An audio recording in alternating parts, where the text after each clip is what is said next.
Hello, welcome to my YouTube channel. My name is David and in this video I'm going to show you the third and latest expansion for Forrest Shuffle. Biggest part of this expansion is about playing solo, but there are also 5 caves inside this package and those caves each score their points differently and there are 15 new cards to use in the game. One card is now immediately my favorite card in this game, but there are also cards in there that some people don't really like because they don't really fit the theme. And some of them are previously released promo cards. But let's see what's inside this expansion. So these are all the cards inside of this expansion, on top the solo part, and this is for the multiplayer part. Let's start with the caves. So before starting the game, going to the player to the right of the starting player, that player has the first pick to pick one of the caves in the middle of the table. Then you go in contra-clock order around the table, so the starting player has the last pick. And you pick a cave to play with for this game. So you don't play with the regular caves that simply score you 1 point for each card in your cave at the end of the game. And if you're playing with this card, you score 2 points for each card in your cave at the end of the game. So that's nice, but this one is also nice if you want to take this. All other cards score you 1 point for each card in your cave, but give a bonus option.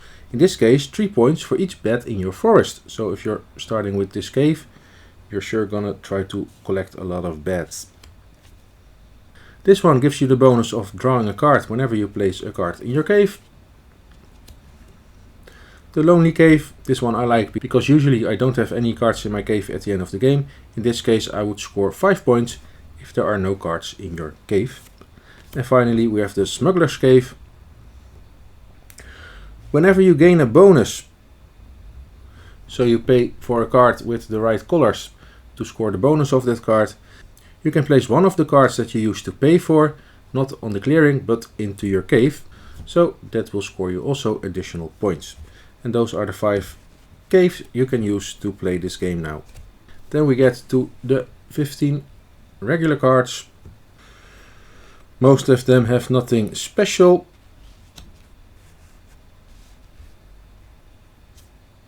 Or are already in previous expansions or the base game.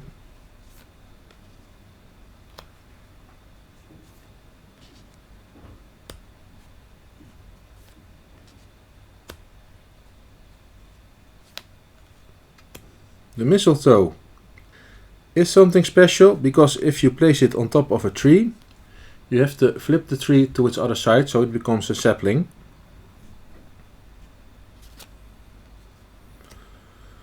The Arctic Fox is nice. You will focus more on the hares. You get to draw 1 card for each hare you have, but also at the end of the game 2 points for each hare. So additional points for your hares. Another new butterfly, Brimstone. Nice movie by the way. So now you can collect up to 8 different species of butterflies, scoring you a whopping 80 points at the end of the game. The troll.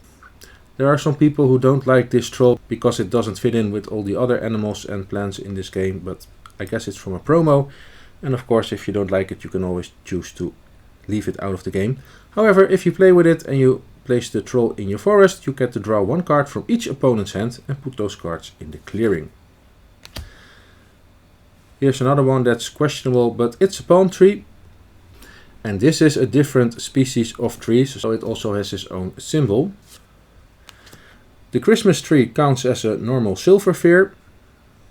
But the first time the 3rd Winter is Coming card is drawn, so it should be end of the game, you shuffle this card back into the draw pile and you continue playing. The Turkey Oak counts as a normal oak. The Moor Birch counts as a normal birch. And here comes my new favorite card, and for many players, because it has the red panda. And who doesn't like the red panda? Also, this one makes the game during a little longer, because when you play this card into your forest as a red panda, you add 10 random cards from the box on top of the draw pile, so the game gets a little longer. And those are the cards you can mix in and basically don't have to get out of there anymore. Then we head on to the biggest part of this expansion, the solo part. There are 12 missions to complete And basically you're going to play a solo game against an automa, and you get a target to score. So you don't have to beat the automa, you have to beat the scores on this card. And you can play it with either the base game, with the Alpine expansion, or with both the Alpine and the Woodland Edge expansion. So based on which expansion you use, you get a different target. Playing just the base game, for this one you have to have at least 4 beds in your forest when playing with this expansion. 5 beds, and if you're playing with both expansions you need to have at least 6 beds in your forest at the end of the game. But also you need to score points, of course, and to get the bronze medal star you have to score 200 points. If you want to score silver, 250, 275 or 300, and if you want to get gold you need to score 350 points, or for both expansion 400 points. So it's a combination of a gold to score and points to score. And when you finish this card, say you've got it on silver, you could save it in the box underneath the silver card, so you know this one has already scored bronze and silver. And I guess the aim of the game is of course to get all 12 cards underneath the golden stars card. So in this case you want to have a number of birds, 1 bird on every tree, in addition to scoring points. Number of trees in your forest, different kinds of butterflies in your forest, these symbols in your forest, these symbols, number of cards in your forest that has a value of 0, bugs in your forest, points for your lynx and roe deer combined as a target, together with these score targets, or a combination of foxes and hares in your forest, or 10 plus different tree species in your forest. So those are your goals. And for the automa we will use this deck, Automa. It's called, she's called Anna. And you flip 1 card and you see what it does. In this case you're gonna remove the 2 leftmost cards from the clearing. In this case we're gonna add 2 new cards, and you add cards from the right to the left. Or remove 2 cards from the right, adding 3 cards. And there's also a symbol, 4 cards, remove 4 cards over here. This symbol means you also take the top card from the draw deck, you may have a look at it, and then you discard it, so it gets removed from the game. And those are all the symbols that are on these cards. So they either add or remove cards from the clearing, and sometimes you have to remove the top card from the draw deck. And you only put 1 single Winter is Coming card into the deck, but it's shuffled within the last 10 cards of the deck. And once this card comes up, the game immediately ends and you're going to calculate your score.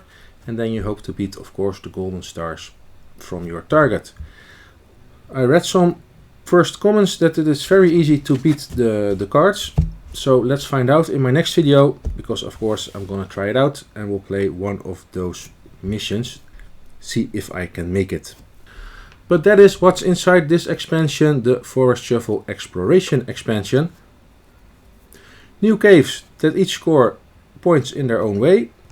15 new cards you can just shuffle in, more of the same, including some promo cards. And then for the solo, a way to keep track of which cards you've scored in which medal. 12 cards that give you a mission, and the Automa deck for removing some cards or adding some cards to the clearing.